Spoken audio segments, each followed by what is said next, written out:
What's up everyone, welcome back to the channel, hope you're having a lovely day. So today I want to talk about the Sanctum Anatomica and why players should max rank this area. This area is another unique tileset similar to the Zeman, but is located on Deimos. It is unlocked by completing the Whispers in the Wall main quest. After completing the main quest, the Sanctum will be unlocked. The main reason I want to talk about the Sanctum and why players should max rank it in general is because of what it offers. There are a few things the Sanctum offers, such as the radiation mods that drop from enemies, as well as warframes, weapons, and even Archon shards for standings. There is one item that I didn't mention, which is a Helminth segment, which is really good, especially if you are new and you are wanting to start building your warframe out a lot more. Otherwise, I hope this video helps, and before we get further into it, hit that like and subscribe button if it does help you, because I do like making these videos. Till then, let's continue. Altogether, there are 4 main NPCs you're going to need to talk to, the first one being Fibonacci, and he is going to be for your bounties and standing. The second being Tagfar, he will be for your weekly Netracells. Third being Bird 3. Bird 3 is mainly for trading, standing, and all that nonsense. Primarily you're going to get Necromech mods, blueprints, Corvex, the Warframe, and his weapons, as well as decorations and Archon shards. The final vendor is Loid. He will give you Voca, you can trade in for Voca with the materials you get from the Sanctum, Vosper gambling, and the secondary Warframe you can get from here, which is Dante and his weapons.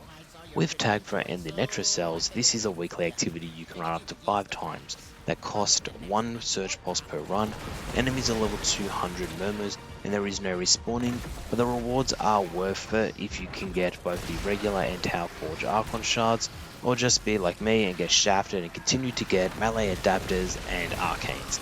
Whilst they are good, I still prefer the Archon shards. But in all honesty, I'm not going to go into much detail on the Netracells, so I'm going to have a link to a video that I watched when I was still learning them, and it helped me out greatly. So go check that out if you want to learn what the Netracells are fully.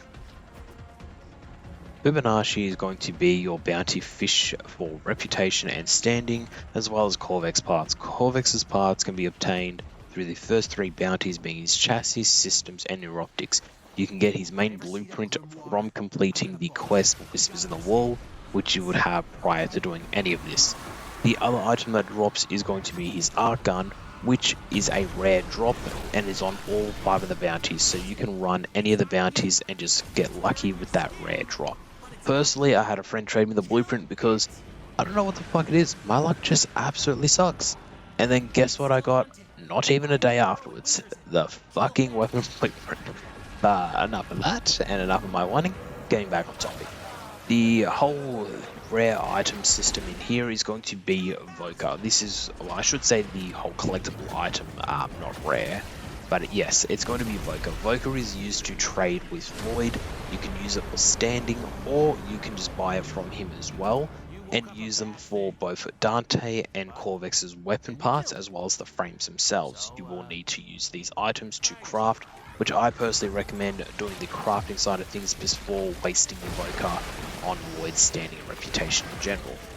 Bird 3, on the other hand, he's going to be where you spend your reputation and standing for a mix of things, such as melee arcanes, Corvex himself, and weapons, Necromechs mods, Archon shards, and the one thing I highly recommend most from getting here, the Helminth segment at rank 3. For Archon shards, you can only get those at rank 5, and they will be put in these shiny treasures as a rotating item, and you can get 1 of them a week. But back on the Helminth segment, this will allow you to use the orange, green, and purple Archon shards that you get from calendar, ETAs, and EDAs. I'm not 100% sure if they drop in the new activity from the new update, but if they do, they do, but I don't believe so. But yes, this is one of those things that I highly recommend any player getting, because it is just substantially useful to have. So Loid has 3 things that he offers. The first one being Vosper and Arcane Gambling, which is simple, dissolving your arcanes, preferably ones that you already have completed.